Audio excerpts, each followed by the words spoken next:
whenever we find something, we just yell at them, and then they die. Then we find the next pack, and we yell at them. Hey friends, and welcome back to Path of Exile. We are only days away from the new league start, and I have been feverishly testing out what I am going to start. And what I'm going to start might surprise you. We are starting with a Corrupting Cry Elementalist. Now, you might be thinking to yourself, why would you go Corrupting Cry on an Elementalist? And I'm sure everyone is already aware of the golem changes that are coming in. I think it's actually made a lot of people consider Elementalist over anything else. The reason that we're going to go Elementalist is obviously the golems.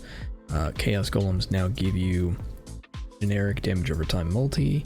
Flame golems now give you much more increased damage with every single level. And then as a bonus, stone golems now give you increased defenses. The issue that comes in with Corrupting Cry is the lack of specific support for it, and really even Corrupting Fever, across the tree. You end up having to go really hard into specifically physical damage increases, a little bit of Fizz multi, and you're really starved for damage supports all across the tree. If we pull this up, you can see that as far as physical damage goes, it looks like it's all over the place. But in fact, all of these are with weapons, with axes, with maces, with swords. And so when it comes to the tree, the reality is you have basically this node, or this node cluster, and this node cluster, and that's kind of it. And so you end up having to go spiritual aid, and then you're dealing minion damage, but there's not a ton of that on the tree either. So having a good source in golems of all of this damage is actually pretty significant when it comes to a skill that doesn't have a whole lot of support elsewhere, and not a whole lot of support on the items either. A lot of the scaling from Corrupting Cry comes from the gem itself. So it's for that reason that we're going to go Elementalist, since we have much more support than we're used to coming from our golems, and with the increased defenses from Stone Golem, as well as Bastion of Elements, we should be able to get a nice amount of tankiness out of the Elementalist. One other reason that we're going to be using Elementalist over any other ascendancy when it comes to Corrupting Cry is the brand new ascendancy passive that is being added, which is Bringer of Ruin. This one grants increased mana reservation efficiency with Herald skills, but more importantly for us, it grants 66% increased Herald skill buff effect. Now, we've already talked about how limiting the choices we have are for Corrupting Cry and really physical damage over time skills in general. And so one of the major adding points to our damage is Herald of Purity. Herald of Purity gives us a buff that grants 9 to 12% more physical damage. Now, with Elementalist getting a 66% increase to this buff, it's going to be a very nice addition to what we have. Okay, so first things first, let's see this build in action. So I've got a couple of maps with me, and this is just the fresh out of campaign level 77 tier 3 maps. And effectively all that's going on, I also can't use Flesh and Stone yet because reservations aren't good enough. But essentially what's going on here is we just run in, and whenever we find something, we just yell at them, and then they die. Then we find the next pack, and we yell at them.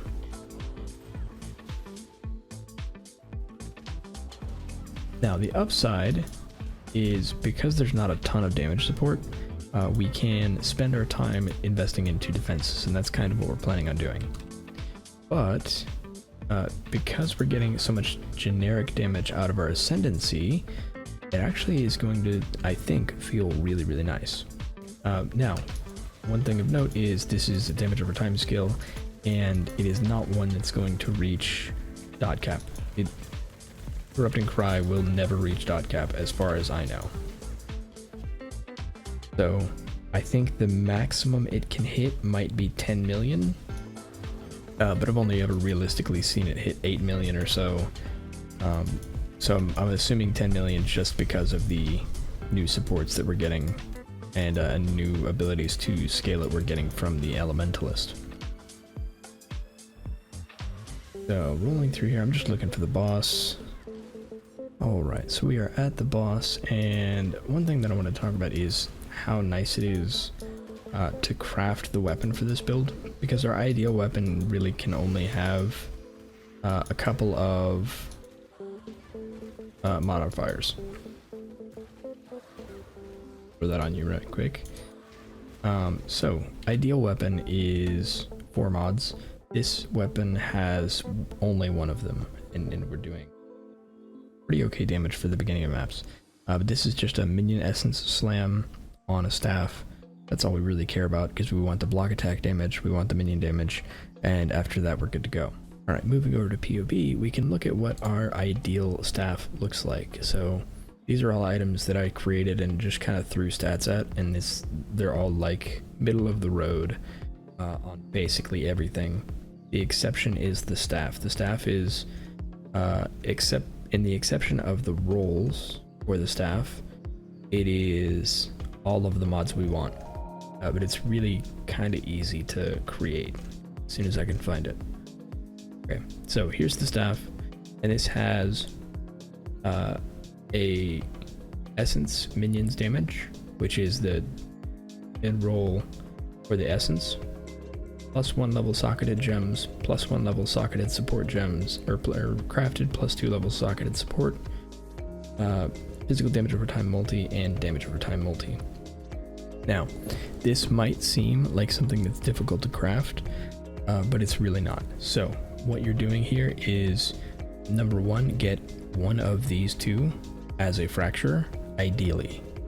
If you can't get either one of these as a fracture, it's really probably not a big deal. But minions deal damage and +1 level would be a pretty significant increase, and then level of socketed support gems is huge, so you really want to get that craft. But we're at 850 k DPS with 10 stacks of corrupted blood.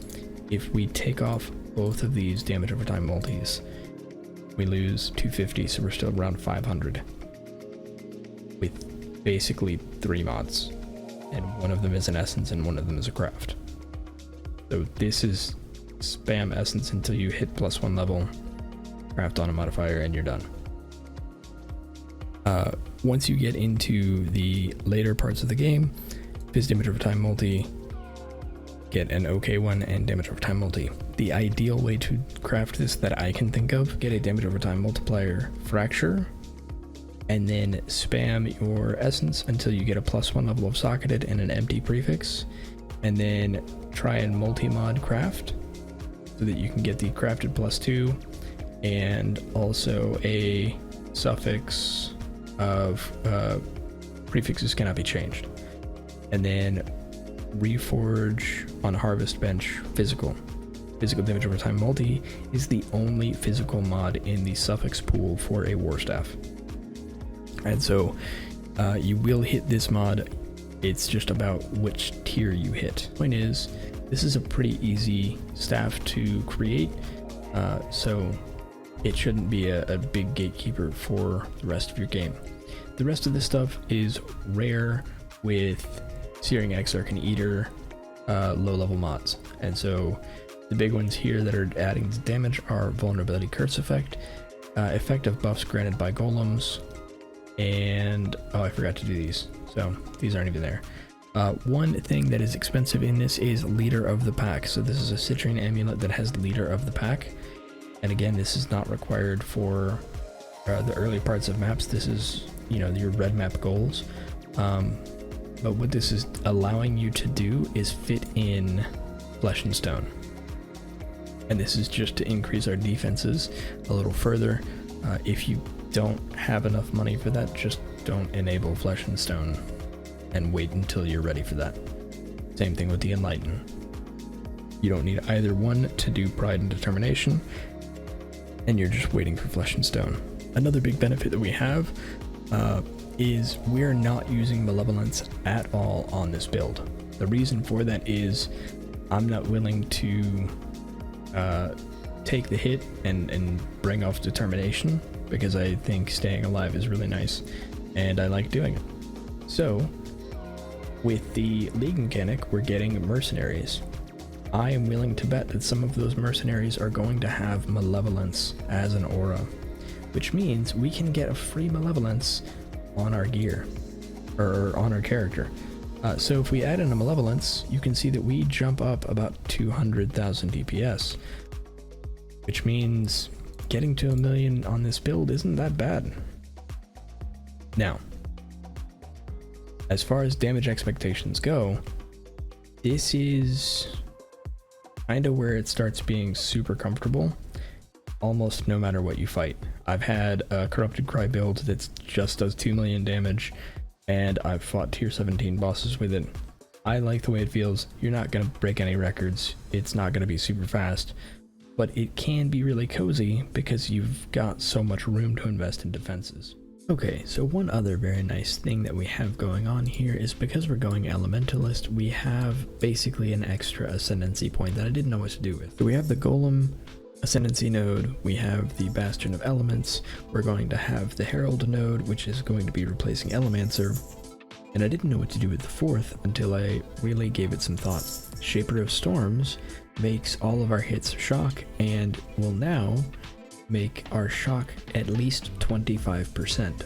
What that means is, effectively, if we've hit something in the last 2 seconds, it's going to take 25% increased damage, which is a pretty substantial buff. So, I do not have it in the calculation for this, but if you look over here, we've got is enemy shocked, effective shock. Now, the way I want to shock is got a Arcanist brand set up, and we can do this any way we want to.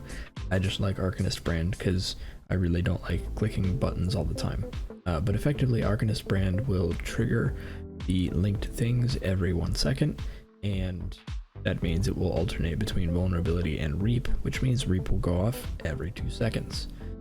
And so every time reap goes off, it will hit the enemy that the brand is attached to and therefore apply a shock.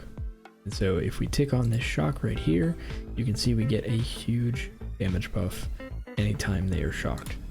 I don't want to rely on that for our damage calculations, but I did want to point out that that is something that we should be able to have most of the time. Now, what about the super high end of this build? So this is what the super high end of the build looks like, and this is not really even 100% peaked out.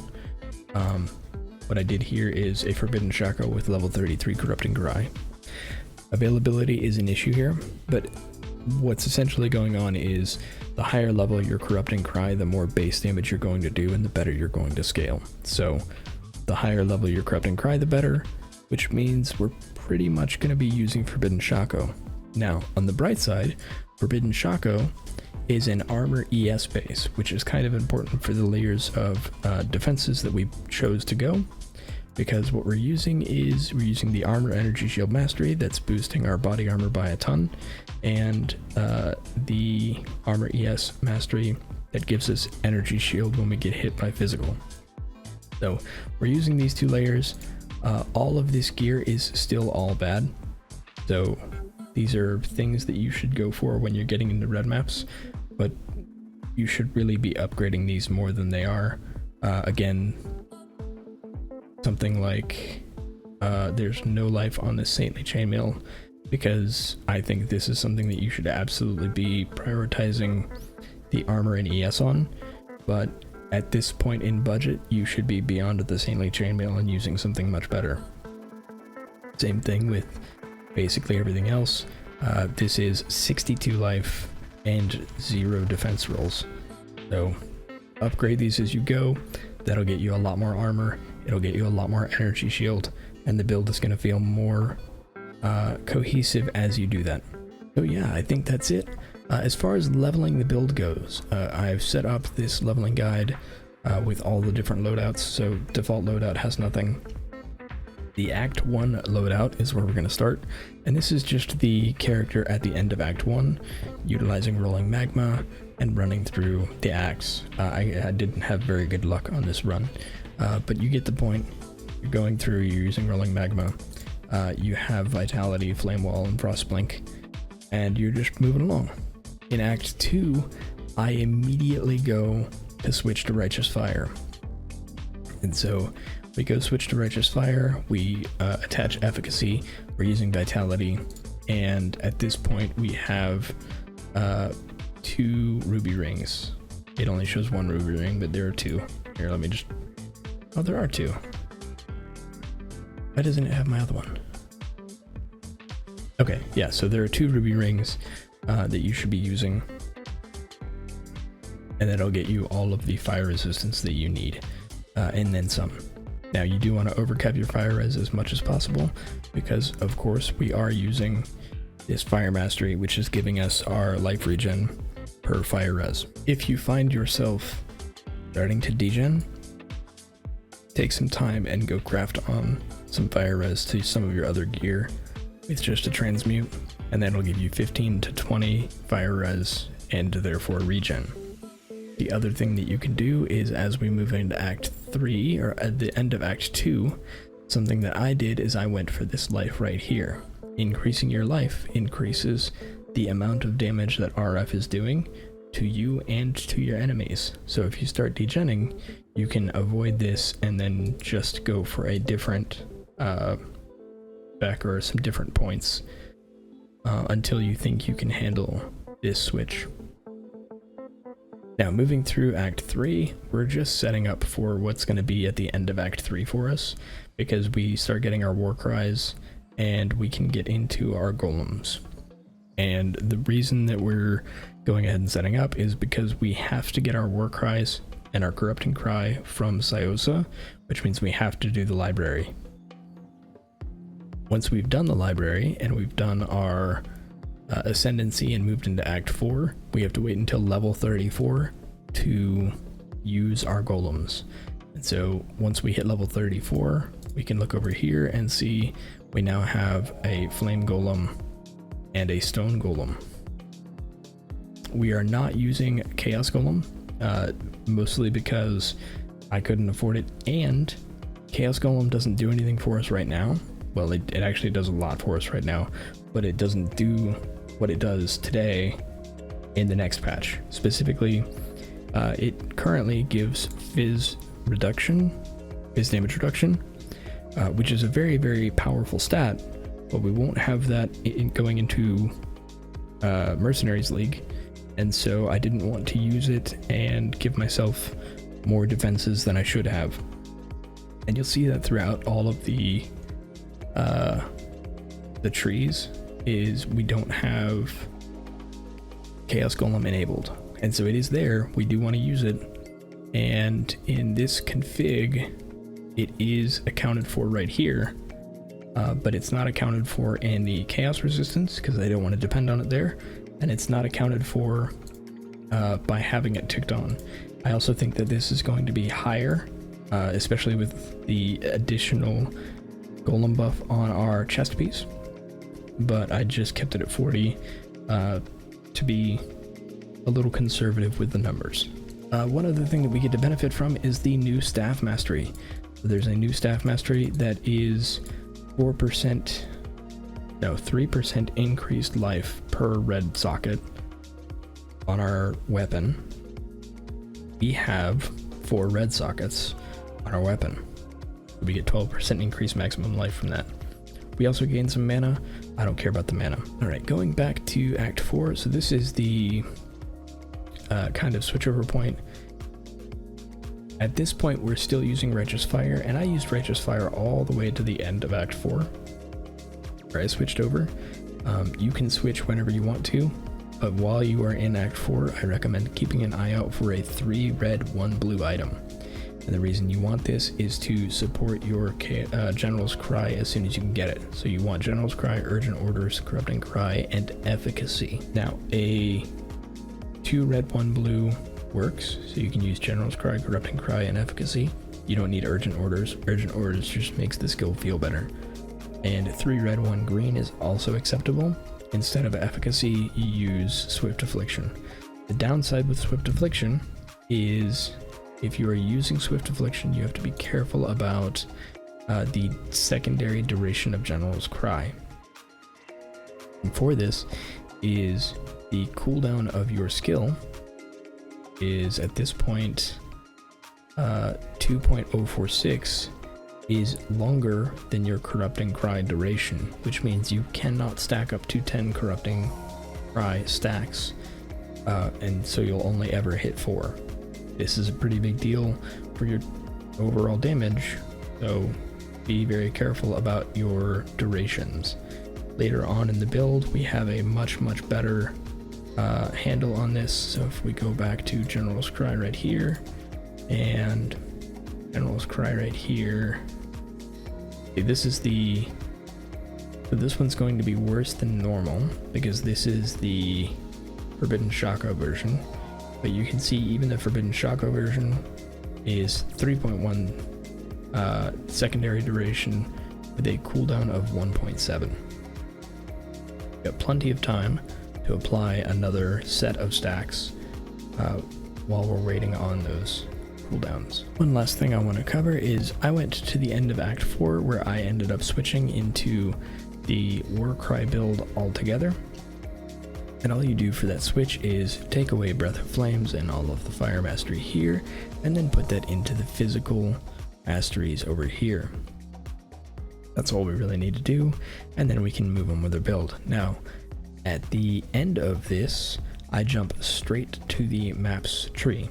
This is a couple of reasons, or there's a couple of reasons for this. One, and the biggest one, is I really just did not have time to capture every step of this. I did test this build in SSF from beginning all the way to maps, but I didn't capture every stage of that.